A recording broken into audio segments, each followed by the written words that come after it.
At dahil nakabili po ako ng peppermint kanina sa palengke, tara, iripat na natin siya. Kasama ko sa pagliripat yung aking isang boarder, si Moon. Hello daw po. Hi. Ang dahon po ng peppermint ay mainam na ilagay sa tsaa. Mas nai-enhance niya po yung amoy ng tsaa.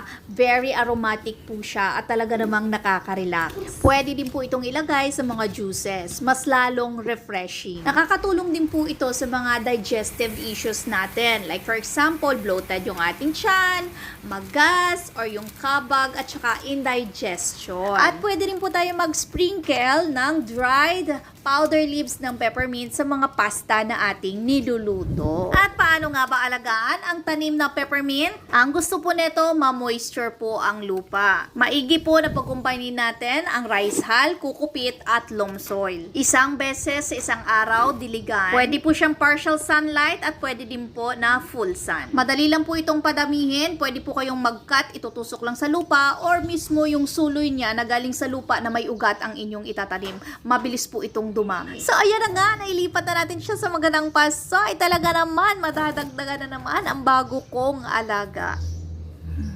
Bango. Naman, mabango. Mabango yung ating peppermint. Yes, mabango.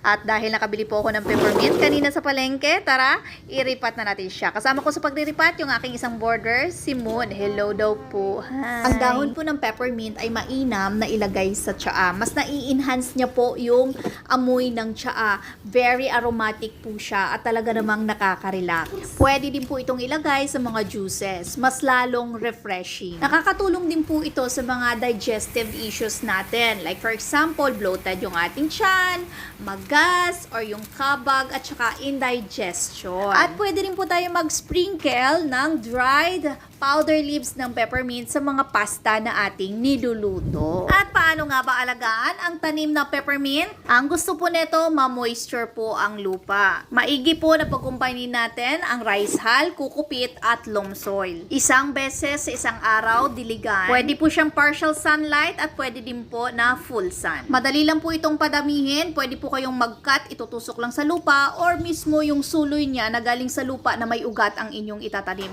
Mabilis po itong dumami. So ayan na nga, nailipat na natin siya sa magandang paso. Ay talaga naman, madadagdagan na naman ang bago kong alaga. Bango. Naman, mabango. Mabango yung ating peppermint. Yes, mabango.